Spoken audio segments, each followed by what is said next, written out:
Turn the what? The office fluorescent off. Something's wrong. I'm picking up. You know, probably what it is actually is that I'm hearing it now. It's that generator, the way it sounds and bounces off these walls back here. It's not feedback. All that. It's so close to the same frequencies you get on a mid-level feedback. Let's close the door then. Okay. Check it out on the headphones. My name's David Emerson. I'm playing the role of Mark. I actually, sounds kind of funny, but I actually kind of enjoyed playing it.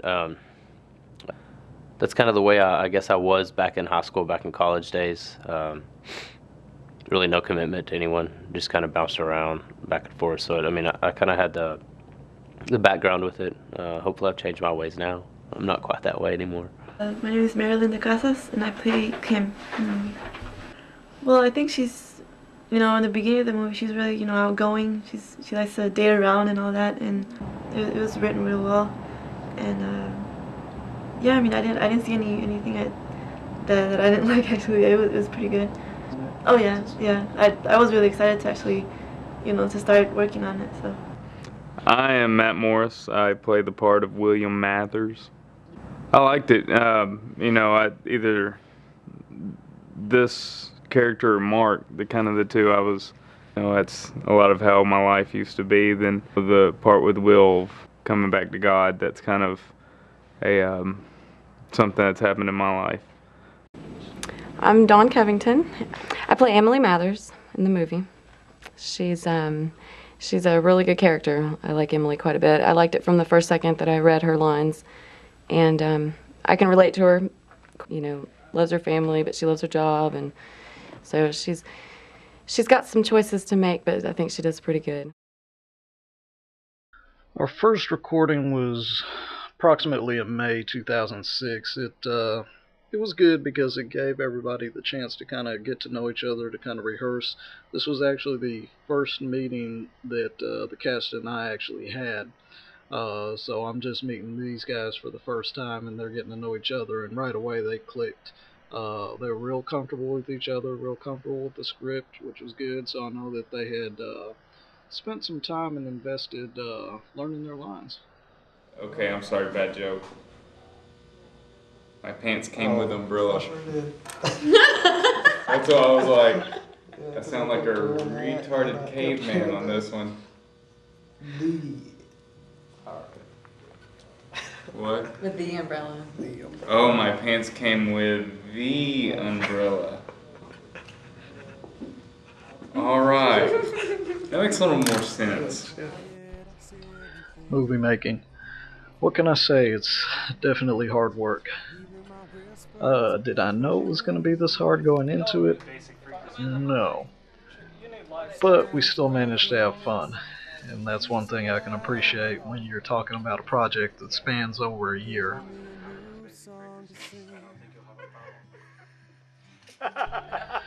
Well, this whole trek kind of started January 06 with the script.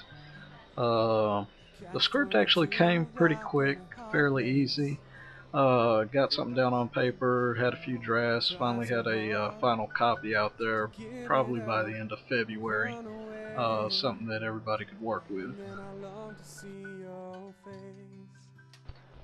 I can't emphasize enough how important crew and cast are. There's no way any one person can pull this off by themselves. Because you just can't hold the camera, hold a boom mic, and move your lights at the same time. It's too much work. So again, I can't overemphasize enough how thankful I am to the crew that I had, to the cast that I had that came out and were willing to make this work, and that really inspires me and continues to keep me believing that God definitely had his hand in this, because this, from the beginning, looked like something that was going to happen. This was going to be made. You can't plan enough when you're making a movie. And no matter how hard or how long you do plan, it seems like there's always going to be something that you didn't think of. So definitely, the more brains, the better. The more people involved, the better. You can bounce ideas off them, they can bounce off you. But you got to keep moving with your production. You've got people out there, they're spending their time. This particular night, we probably fell further behind schedule than we did any other day. Only on camera, but off camera, it's going down now. Hey, at least this child we can leave at home. We can leave it, still go close it or anything. I've got a 256 megabyte card on there, so you can Like a take little hundreds. water. Just keep taking them. I mean, you got hundreds of pictures you should be able to fit on there. Did the sound guy that can't hear, did he put himself on the camera yet? If I can offer one bit of advice as far as how scheduling goes, is to stick to it, because we ran over probably by about 2 or 3 hours this night, and I didn't like to keep people out that long, but we were still having fun. So I felt as long as people were still having fun, we could still hang around and get the job done. But I didn't make that mistake again. I stuck pretty close to schedule. That way, when I told people they'd be done, they were done. The best way to give yourself an advantage when shooting a scene is to be prepared. And also to give yourself enough time to do anything. If you think it's going to take an hour, schedule 2 hours. If it's going to take all day, schedule 2 days. All the preparation that goes into it is just another headache that you remove from post-production. This day here, we actually had a very controlled environment. We're going to shoot the counselor office scenes, which basically just involved two guys on one on a sofa, one on the chair, and we can mic them. Now, we battled a lot of things in our production days. One of the biggest being is the issues we had with sound. Even in an environment like this, we didn't have enough light to ditch the fluorescence, which became a problem because the AC that they give off was actually jumping on our microphone lines or our cable. That gave us a nice little buzz and hiss that we had to remove during post-production, but the cleaner you can get your sound, again, the less of a headache in post-production. It just makes it that much easier. Alright, so let's go down the checklist here. Alright, we're working with a Sony DCR VX1000, which the camera that we used, it was a bit of an older one, but still a 3-chip CCD, and I was able to get it at a good price from a friend for only $1,000. We had also, I had to buy everything for this.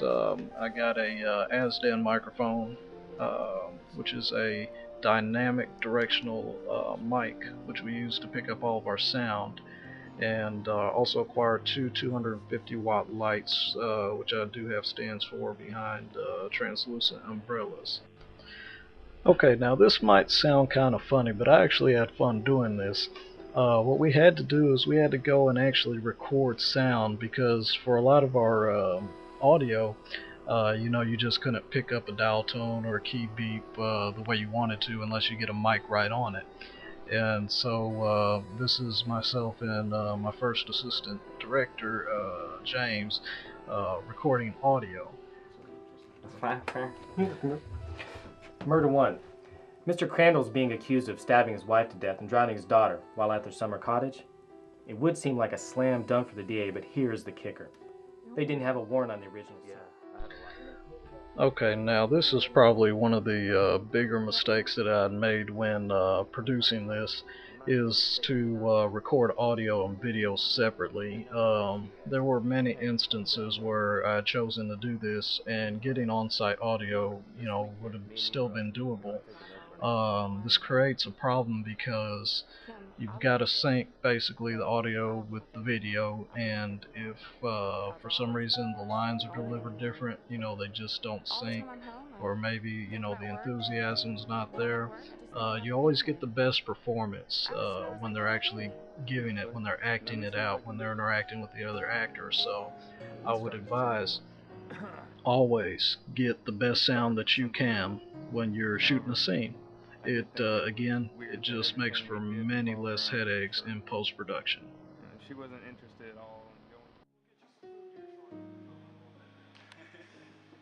We won't leave you starving too long.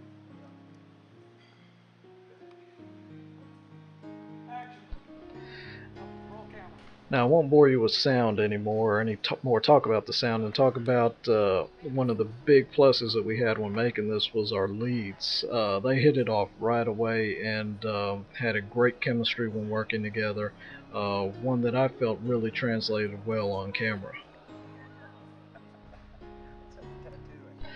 Okay, now you always have to make sure that you stay flexible for any given shoot. This actress, Ivy Bressler, actually was, I had to have her fill in for the part of Kim and actually introduce a new character into the script because the actress that was playing Kim, Marilyn, was actually not able to make it that day. So you got to stay flexible and you kind of got to be prepared for anything.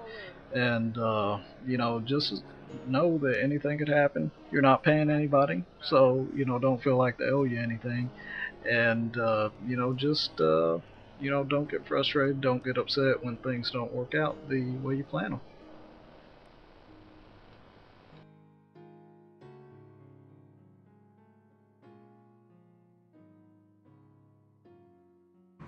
And just don't get caught up in it.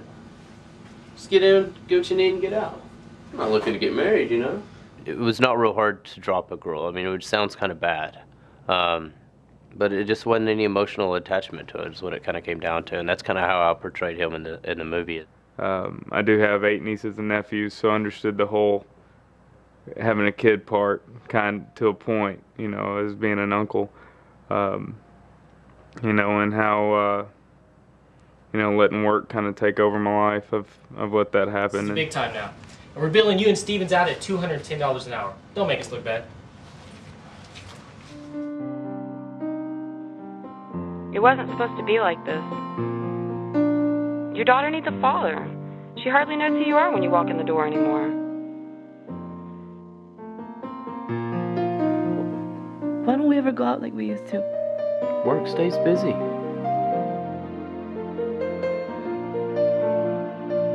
It's been a month now. I haven't seen you, Will.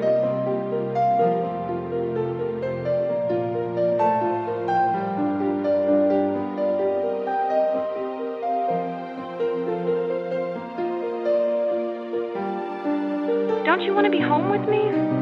Don't you miss me?